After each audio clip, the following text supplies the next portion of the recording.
2 tahun sudah Gaza terbakar dalam api perang Israel dan Hamas.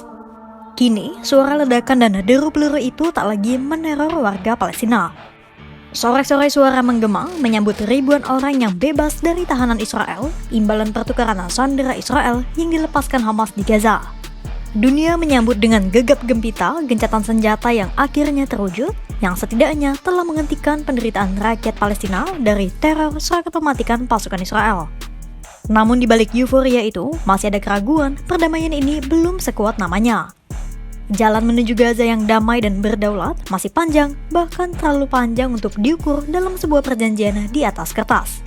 Gaza masih dibayangi gencatan senjata rapuh yang kapan saja bisa retak. Perang ini benarkah berakhir atau jeda sesaat saja?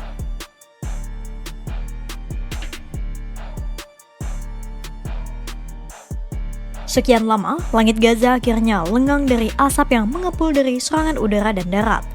Sesuai kesepakatan, Hamas harus membebaskan semua sandera yang tersisa dalam waktu 72 jam usai gencatan senjata diumumkan, termasuk 28 orang yang tewas.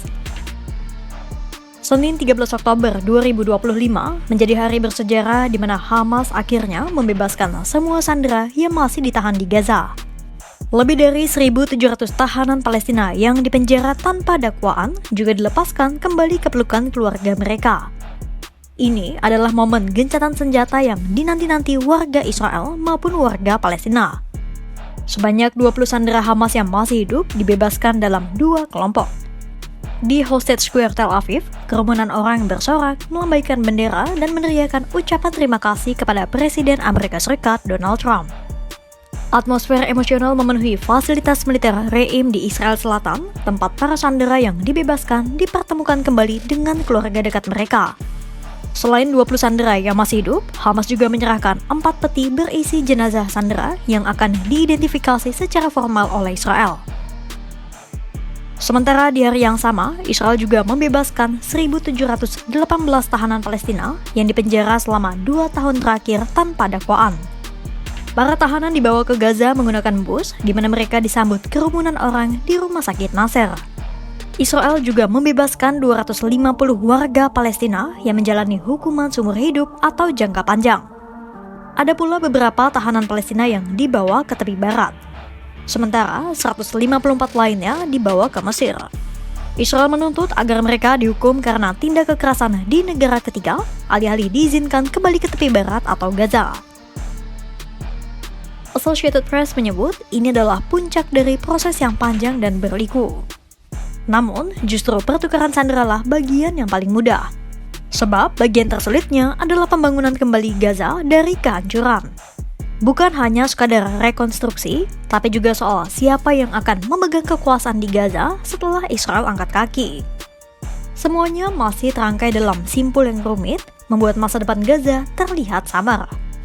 Peneliti senior di Middle East Institute, Lucy Ellenbogen mengatakan kepada Associated Press, gencatan ini adalah jeda yang rapuh. Menurut Lucy, semua itu bergantung pada Donald Trump sebagai konseptor dan eksekutor jeda kali ini. Lantas, bagaimana sikap dan rencana Trump sebagai broker dari perdamaian kali ini? Apakah Trump benar-benar bisa menjaga perdamaian, atau ini hanyalah prestasi simbolik dari politik globalnya?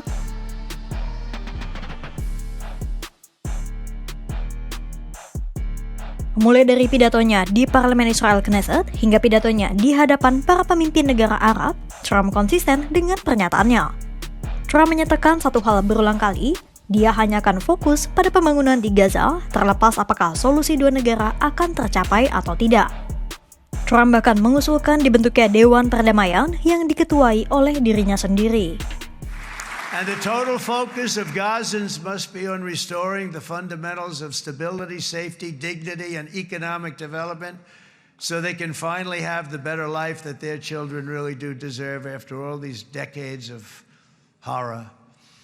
I intend to be a partner in this effort in the sense that we're going to help and we're going to do something that became unbelievably popular. Everybody wants to be on it. It's called the Board of Peace. Saat berbicara dengan para jurnalis di pesawat Air Force One dalam perjalanannya kembali ke Amerika Serikat, Trump juga menyatakan terang benderang sikapnya soal solusi 2 negara. Trump belum memutuskan akan mendukung solusi dua negara atau tidak. You're talking about a different plan. I'm talking about something very much different. I'm talking about rebuilding Gaza. I'm not talking about single state or double state or two state. We're talking about the rebuilding of Gaza. Pernyataan serupa juga Trump sampaikan di depan para pemimpin negara Arab dalam KTT Perdamaian Internasional Gaza di Sharm el-Sheikh, Mesir.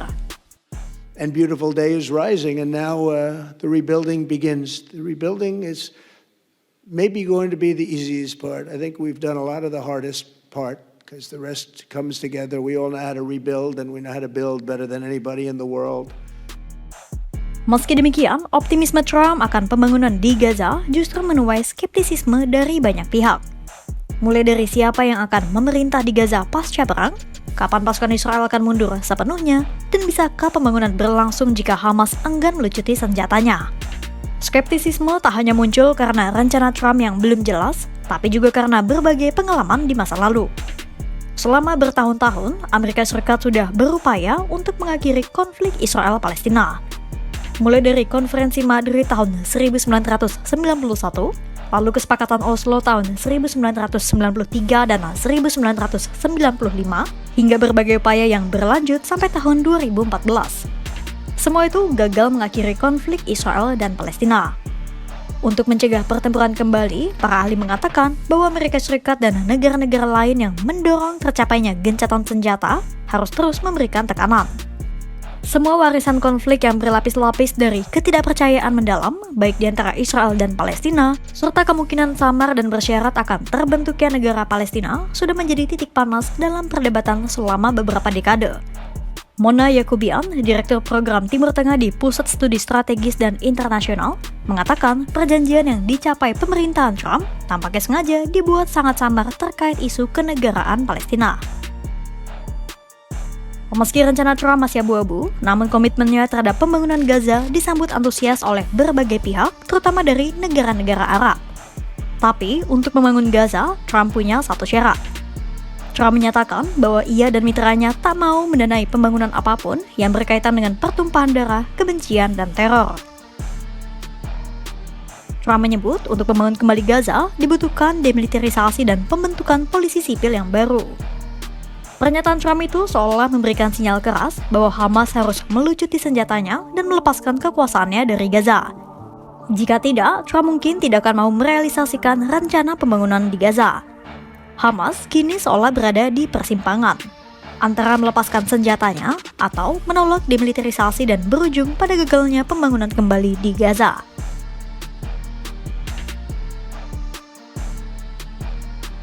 Posisi Hamas kini berada di titik genting. Gencatan senjata memang menghentikan serangan Israel. Tapi di lain sisi, gencatan senjata juga membuka babak baru bagi Hamas. Antara mempertahankan kekuasaan dan senjatanya atau berkompromi dengan syarat Trump dan hilang dari peta politik Gaza. Karena sesuai syarat yang dinyatakan Trump dan tertuang dalam poin kesepakatan, rekonstruksi hanya akan berjalan apabila Hamas melepaskan senjatanya. Jika Hamas tetap kekeh mempertahankan posisinya, Perdana Menteri Israel Benjamin Netanyahu akan selalu menggunakannya sebagai dalih dan pembenaran atas kelanjutan operasi militer Israel di Gaza. Sementara, kecil kemungkinan Hamas akan melepaskan posisinya karena dukungan besar yang diberikan sebagian warga Palestina kepada kelompok ini. Peneliti senior di Royal United Service Institute, Bursu Ozelik mengatakan kepada CNN, rencana Trump mungkin tampak seperti kesempatan mewujudkan negara Palestina. Namun di saat yang sama, Hamas tidak akan memiliki tempat di dalam rencana Trump itu. Pada akhirnya, pertanyaan soal keputusan Hamas selanjutnya masih belum menemukan jawaban. Pertanyaannya sekarang, akan seperti apa jalannya pembangunan Gaza?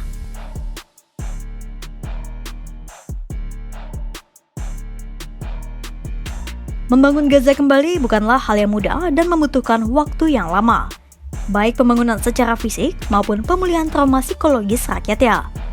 Rumah dan bangunan rata dengan tanah, lahan pertanian hancur, sistem medis runtuh, dan kelaparan merajalela. Rekonstruksi Gaza bisa memakan waktu 1 dekade atau lebih dan ratusan miliar dolar. Menurut Lucy, semua kebutuhan mendesak itu harus ditangani secara serentak seiring dengan pembangunan sistem keamanan dan pemerintahan baru. Bank Dunia, PBB, dan Uni Eropa memperkirakan pembangunan kembali Gaza akan memakan biaya sekitar 53 miliar dolar Amerika Serikat atau setara 879 triliun rupiah. Pembangunan itu kemungkinan akan dibiayai oleh negara-negara Arab dan Amerika Serikat. Namun, negara-negara kaya itu mungkin hanya akan membiayai jika ada jaminan tak ada lagi pertempuran yang akan pecah. Jadi, membangun Gaza bukan hanya soal uang, namun harus ada jaminan keamanan dan legitimasi yang menjadi persoalan terbesar saat ini. Gencatan senjata di Gaza menjadi momen langka saat dunia sepakat perang harus berhenti. Namun di balik tangan-tangan yang berjabat tangan, perdamaian di Palestina masih mencari wujudnya. Bagi Amerika Serikat dan para sekutunya, rekonstruksi Gaza adalah prioritas utama. Sebuah upaya membangun dari puing-puing dan sambil menata ulang peta pengaruh di Timur Tengah. Bagi Israel, perdamaian adalah soal keamanan dan politik dalam negeri. Tapi bagi warga Gaza sendiri, perdamaian bukan sekadar kata dalam perjanjian, melainkan pertanyaan yang terus menghantui. Apakah besok mereka masih punya rumah untuk pulang? Akan seperti apa bentuk perdamaian di Gaza ke depannya? Pantau terus perkembangannya hanya di kanal YouTube Kompas.com.